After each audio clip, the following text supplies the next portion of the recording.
Hi, welcome to 15 minutes coffee break and this is lecture 2 of our basic econometric series. So आज का focus expectation and variance के ऊपर होगा.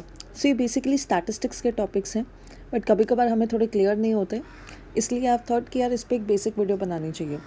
सो पुराने वाले एग्जाम्पल को ही कंटिन्यू करते हैं which was consumption level and उसके साथ एक associated probability level which is basically probability of consumption.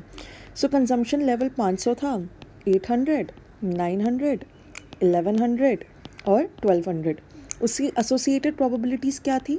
0.1, 0.2, 0.4, 0.2 and 0.1. ये बच्चों को मैंने एक चीज़ नोटिस की है कि हमेशा एवरेज एंड एक्सपेक्टेशन में एक बहुत कन्फ्यूजन रहता है. एंड उसका रीज़न ये भी है कि काफ़ी बुक्स में और स्पेशली इकोनोमेट्रिक्स में तो हमें बोला एक्सपेक्टेशन ऑफ एक्स जाता है and formula summation of x i upon n use कर लिया जाता है. तो उस केस में हम कहते हैं कि यार एक्सपेक्टेशन ऑफ एक्स में तो प्रोबेबिलिटी एसोसिएटेड थी क्योंकि हम एक्स को एक रैंडम वेरिएबल मान रहे थे, लेकिन ये फॉर्मूला क्यों यूज़ कर लिया. सो आज हम इसी पे अपनी डिस्कशन मेनली रखेंगे. सो इसको समझने के लिए ना चलो पहले एवरेज वैल्यू कैलकुलेट करते हैं किसकी, कंजम्पशन की. सो एवरेज वैल्यू हम सबको पता है क्या होगी, summation c i is equals to 1. कहाँ तक जा रहे हैं हम, 1 2 3 4 5 तक अपॉन एन. और एन क्या है हमारे यहाँ पर, एन इज इक्वल्स टू 5. सो यहाँ पे इसकी सिंपल समेशन करनी है which is 500 plus 800 plus 900 plus 1100 and 1200 divided by 5. और ये हमें क्या दे देगा, ये हमें दे देगा एवरेज कंजम्पशन. अभी ना इस चीज़ को थोड़ा होल्ड करो, मैं इस चीज़ पर दोबारा आके एक कंसेप्ट कि ये कैसे रिलेटेड है एक्सपेक्टेशन से तो मैं एक्सप्लेन करूँगी. पहले एक्सपेक्टेशन समझते हैं, आगे बढ़ते हैं. सो ये तो चलो, ये तो हो गई एवरेज कंजम्पशन. अब मैं लिखती हूँ एक्सपेक्टेशन या एक्सपेक्टेशन ऑफ कंजम्पशन. ठीक है, वो क्या होगा, अगर तुमने ये पढ़ रखा है तुम्हें पता है कि अगर तुम्हें एक्सपेक्टेशन ऑफ एक्स निकालनी है तो एक फॉर्मूला होता है which is what, summation x i probability of x i is equals to 1 से n तक. सो इस केस में क्या हो जाएगा, summation c i probability of c i is equals to 1 से 5 तक लेकर. So what is that, it is जो 500 लेवल की कंजम्पशन थी उसके साथ हमारी एसोसिएटेड प्रोबेबिलिटी क्या है, 0.1. जो 800 लेवल की थी कंजम्पशन उसके साथ एसोसिएटेड प्रोबेबिलिटी क्या है, 0.2. ऐसे हम प्रोबेबिलिटीज़ ऑफ कंजम्पशन को उसकी कंजम्पशन वैल्यू से मल्टीप्लाई करते रहेंगे. So that is 0.4 into 900 plus 0.2 into 1100 plus 0.1 into 1200. जब हम इसको पूरा कैलकुलेट कर लेंगे ना हमारे पास कुछ वैल्यू आ जाएगी विच इज़ 700. ठीक है, तो ये होगी एक्सपेक्टेशन ऑफ कंजम्पशन. अब आप ध्यान से देखो, यहाँ पर ये एसोसिएटेड प्रोबेबिलिटी लेवल्स हैं जो कि तुम्हारे कंजम्पशन से जुड़े हुए हैं. इसको ना हम वेट्स भी बोलते हैं. Let me just change the colour. या इसको हम वेट्स भी बोलते हैं. This 0.1 multiplied by consumption, 0.2 multiplied by corresponding level of consumption. यहाँ पे this is what, these are weights.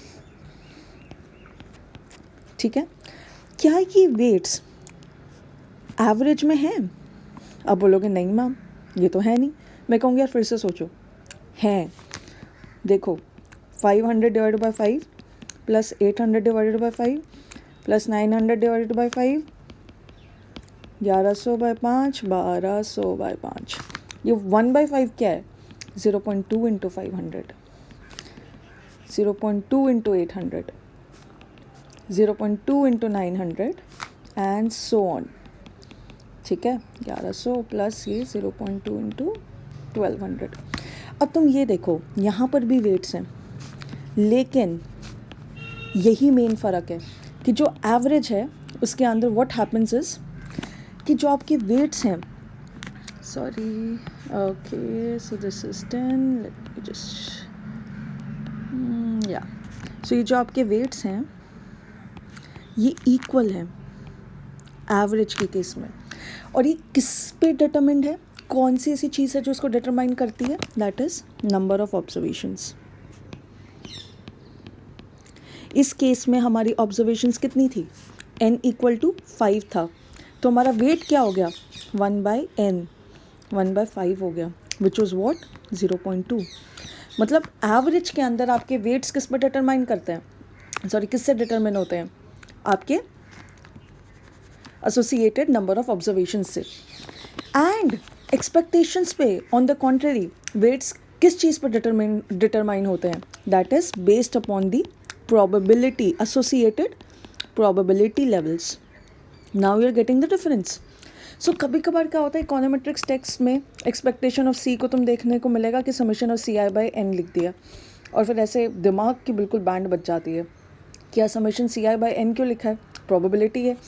क्योंकि उस केस में क्या होता है कि तुम्हें एसोसिएटेड प्रोबेबिलिटी लेवल्स दिए नहीं होते, तो बुक एज्यूम कर लेती है कि यार जो अकरेंस है ना वो इक्वल रही होगी, तभी तो देखो यहाँ पे इक्वल है।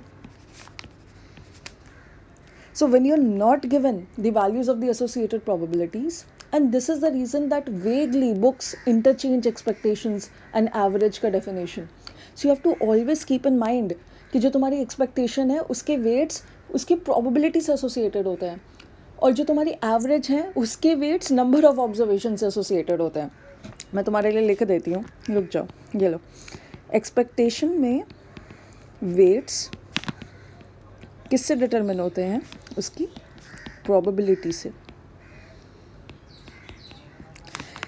वेयर एज एवरेज में उसके वेट्स किससे डिटरमिन होते हैं, नंबर ऑफ ऑब्जर्वेशन से। इसको हमेशा, ठीक है, इसको हमेशा अपने दिमाग में रखना, it's very important. Got it. चलो आगे बढ़ते हैं। अब यार इसके ना एक्सपेक्टेशंस की कुछ प्रॉपर्टी होती हैं जो कि तुम्हें आनी चाहिए। So let me just explain those properties to you. So let's say expectation को यूजुअली एक फंक्शन की तरह ट्रीट किया जाता है।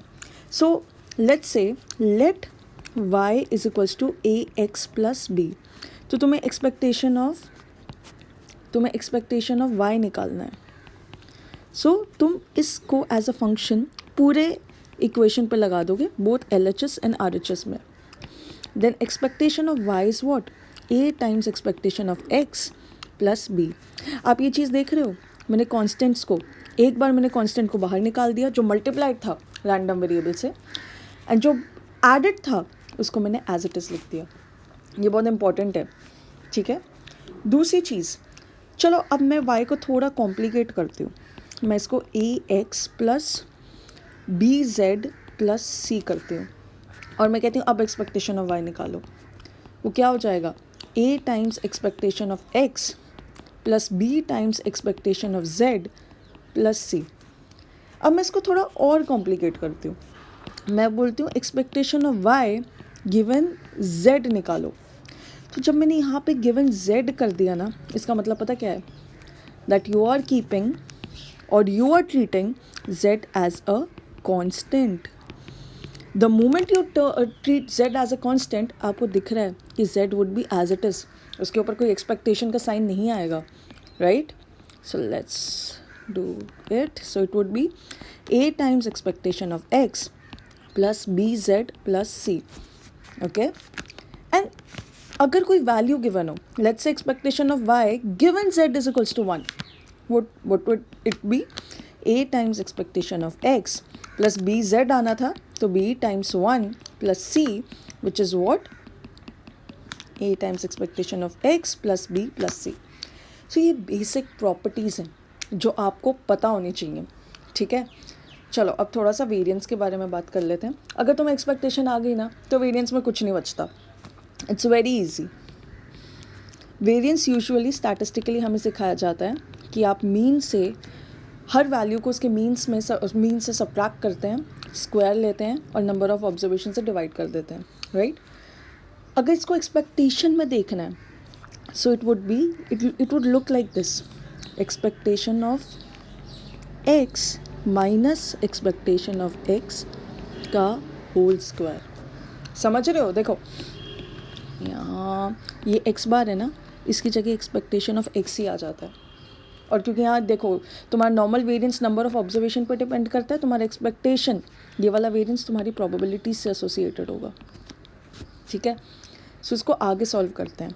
इसको ब्रैकेट को खोल लो, x square plus expectation of x का whole square minus 2x expectation of x, ठीक है।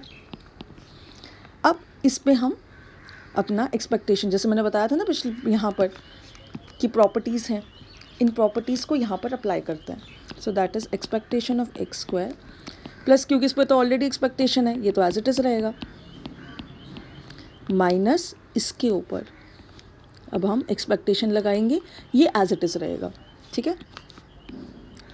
So 2 times expectation of x multiplied by expectation of x, तो ये क्या हो गया, x square plus expectation of x का whole square minus 2 times expectation of x का whole square. So this would result in minus, ये हो जाएगा एक्सपेक्टेशन ऑफ एक्स का होल स्क्वायर। देखा कितना इजी था। एंड यही फॉर्मूलाज हमें स्टैटिस्टिक्स की बुक्स में मिलता है, लेकिन हमें पता नहीं होता कि आया कैसे है। So let me draw it a bit more clean. Okay, so ये चीज़ और ये फॉर्मूला याद होना चाहिए। Got it? So this was today's class. I hope you are now clear with the variance, expectation and उसकी properties. ये weights का concept usually नहीं पता होता लोगों को, हम blindly कर रहे होते हैं, but हर चीज़ में whether it's used in statistics or it's used in econometrics, हर चीज़ का कोई ना कोई meaning है। So उस meaning को अगर हम उस intuition को दिमाग में रखेंगे तो ये subject हमारे लिए बहुत easy हो जाएगा। So I'll meet you in next lecture, and yeah, there's a good news कि now we'll finally begin with basic econometrics. We are done with the basics. Okay.